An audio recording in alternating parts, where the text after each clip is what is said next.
Welcome to this week's show of Drawn to Whitetails. I'm Josh Yancey. Jeremy Case.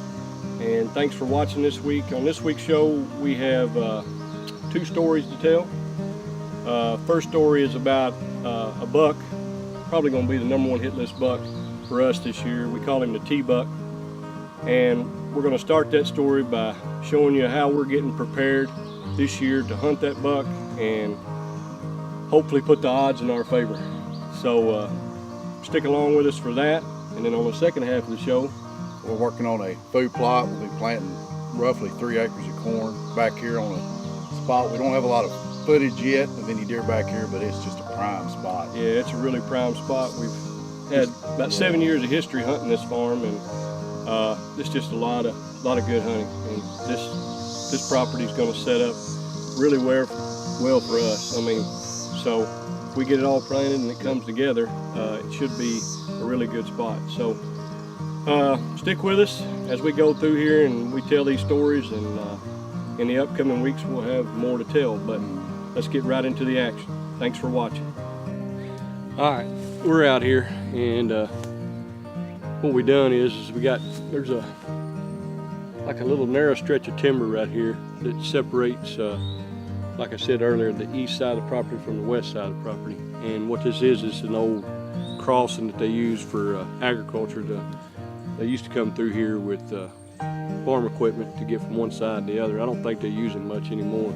Fact is, I know they don't, but the deer still do. They cross back and forth in between here.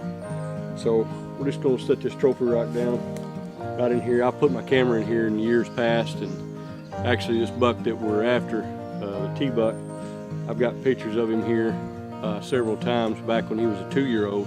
We'll throw those pictures up there too, show you what he looked like as a 2-year-old. And like I said, he's coming this year to be a 5-year-old. And so last year the deer was, he was probably mid-150s. And so we're hoping for something special this year for this deer. So we'll set it in here, and we'll come back in here in, I don't know, a couple weeks, and go ahead and set our camera up in here and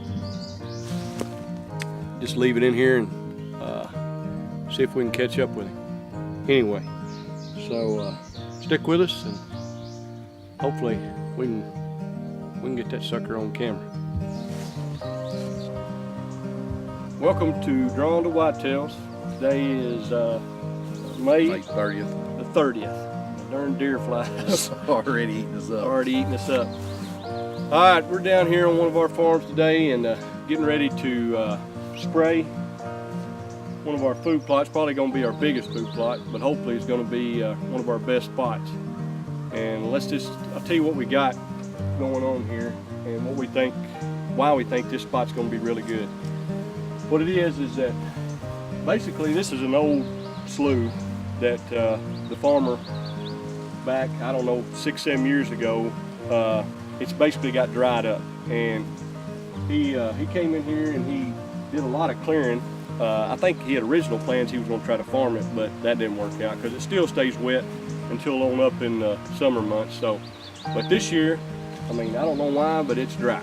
So we're going to come in here and we're going to try to put in here some soybeans. We're going to try to put some corn in here. Yeah. So the reason we think this spot's really good is you got a big bedding area to the east and basically to the north. And I've hunted this spot, this farm, for about 6 or 7 years, and I've never been able to put a food plot in here to make it to where to draw these deer into this spot. But I know from past history how these deer bed and how they come out to these ag fields that this right here is going to be a really good spot. Perfect spot, secluded. It's going to be kind of like a kill plot, I guess. Yeah. It's a staging area where the deer can come into the field before they migrate out of these big ag fields here behind us.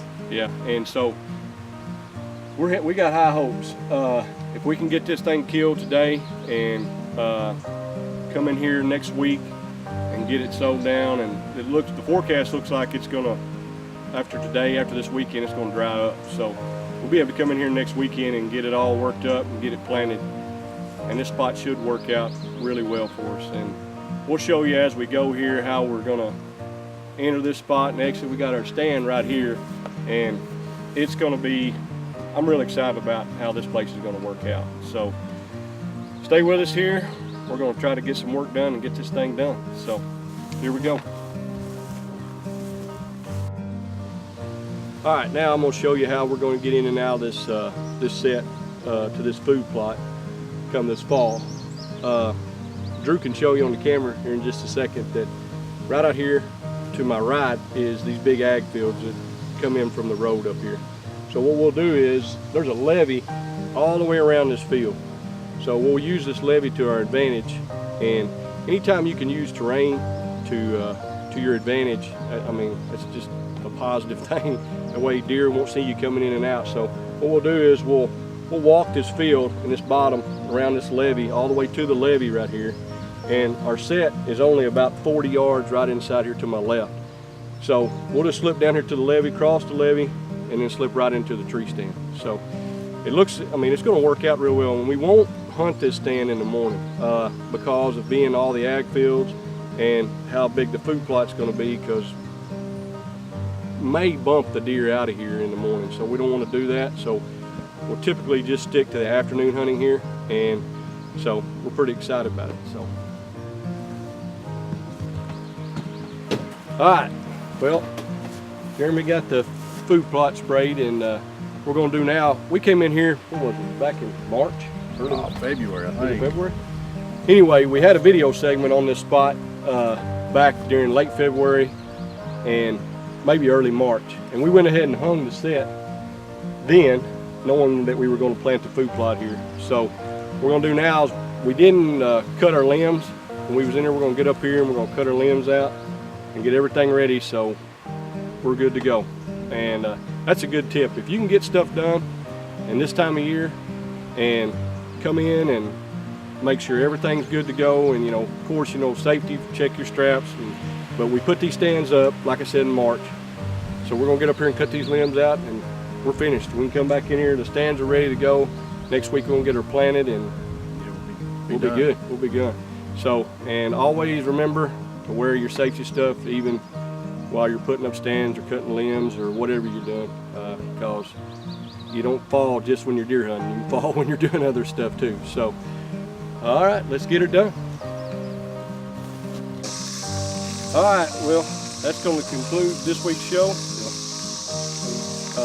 Hope you learned something, and keep following us along, and we'll keep you up to date on our #1 hit list buck, the T-buck, and on that food plot that we got big high hopes for. Yeah, it'll be the thing. Kids over in that bottom for sure. That's right. Speaking of food plot, we're standing here in one that we're helping Benji Stringer and Dale, one of their food plots, and that's what's going to be on the show next week. So until then, just remember the season never ends. Thanks for watching.